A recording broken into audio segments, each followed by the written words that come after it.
इनके काम बहुत सारे, पर पता नहीं हमारी बुक्स में इनके बारे में प्रॉपर बताया ही नहीं गया है। एक ही चीज बता दी जाती है 2 लाइन में, कांग्रेस की स्थापना, कांग्रेस की स्थापना, इसके अलावा कुछ नहीं।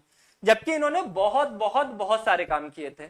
एक्चुअली जो इनके दादाजी थे वो ईस्ट इंडिया कंपनी से जुड़े हुए थे, इनके जो पिताजी थे वो भी ईस्ट इंडिया कंपनी में डायरेक्टर हुआ करते थे।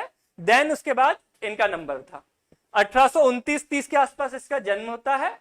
इनका क्या कहना था, इनको एक सर्जन बनना था बेसिकली, तो पहले सर्जन की पढ़ाई की, सर्जन की पढ़ाई करते हुए बनने का कोशिश की, फिर ये इंडिया आ गए और इंडिया के इन्होंने तत्कालीन तब बंगाल सिविल सर्विसेज के नाम से जाना जाता था, उसको ज्वाइन किया और भारत में एक सिविल सेवा के अधिकारी के रूप में बने रहे, ज्वाइन किया। ठीक है, फिर इनकी जो पहली पोस्टिंग होती है ना 1856 में, 1856 में पहली पोस्टिंग हुई कहां, यूपी के इटावा में। अगर कोई हमारा वीडियो यूपी से देख रहा हो तो इटावा आप जानते होंगे।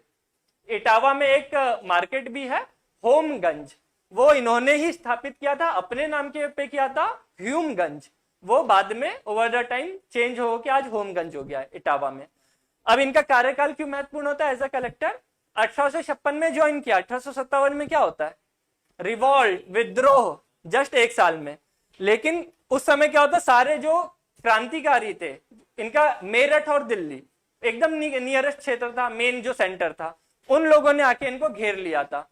पर जो इनके काम थे, इनकी जो थोड़ी ह्यूमैनिटीज वाली प्रकृति थी, स्थानीय लोगों का और जो स्थानीय इनके अधिकारी या स्टाफ वाले थे उनका भी अच्छा समर्थन हुआ, उन्होंने इसे प्रोटेक्ट किया और इटावा से ये साड़ी पहन के क्रांतिकारियों के बीच से भागे थे। ठीक, साड़ी पहन के भागे थे, क्यों याद आ गया, कुछ टाइम पहले अगर आपने देखा हो तो एक बाबा थे, वो भी सलवार सूट पहन के भागे थे। ठीक, हालांकि उनपे जान का खतरा नहीं था, उनपे सिर्फ पुलिस की गिरफ्तारी का खतरा था। ठीक, वैसे ही ये भी साड़ी पहन के वहां से भाग गए थे।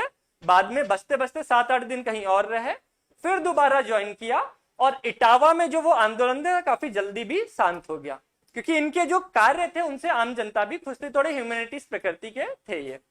फिर उसके बाद इन्होंने कुछ अपने लेख लिखे, एग्रीकल्चर डिपार्टमेंट में मूव ऑन हुए और अंग्रेजी सरकार को बोला कि यहाँ की जो कृषि डैमेज हो रही है, कृषि का सफाया हो रहा है ना, वो कहीं ना कहीं भू राजस्व नीतियों के कारण हो रहा है। काफी लेख भी लिखे, अंग्रेजों ने इनका डिमोशन कर दिया।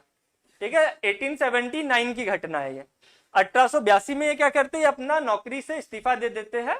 इस्तीफा देने के बाद उस बीच ये बहुत ज्यादा सेकंड फेज इनका चालू होता है जो लाइफ का, वो इन्होंने बिताया हुआ है ऑर्निथोलॉजी के रूप में, पक्षी विज्ञानी के रूप में। आपको जान के बहुत आश्चर्य होगा, पुस्तकों में नहीं दिया हुआ है, पर ये बहुत बड़े पक्षी विज्ञानी हुआ करते थे।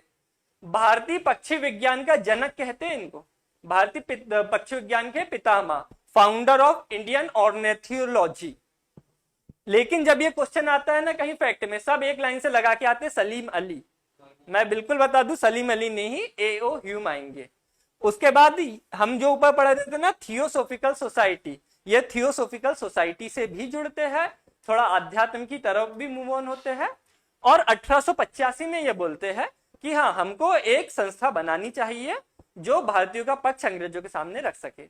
वो सोचते हुए ये मुंबई जाते हैं। अगर आपने कभी पढ़ा हो तो 72 प्रतिनिधि, पहली जो कांग्रेस की स्थापना हुई थी ना, 72 प्रतिनिधि आए थे। और बहुत आश्चर्य की बात है, दादा भाई नौरोजी, विमर्श चंद्र बनर्जी, ये सब इसमें सम्मिलित थे। वो लोग आपस में एक दूसरे को उतने अच्छे से नहीं जानते थे, पर A.O. ह्यूम पूरे 72 लोगों को पर्सनली बहुत अच्छे से जानते थे। जबकि आज के उस टाइम पे, आज के टाइम जैसे फेसबुक, इंस्टाग्राम या व्हाट्सएप जैसे सोशल मीडिया नहीं था, फिर भी 1-on-1 इनका कांटेक्ट था।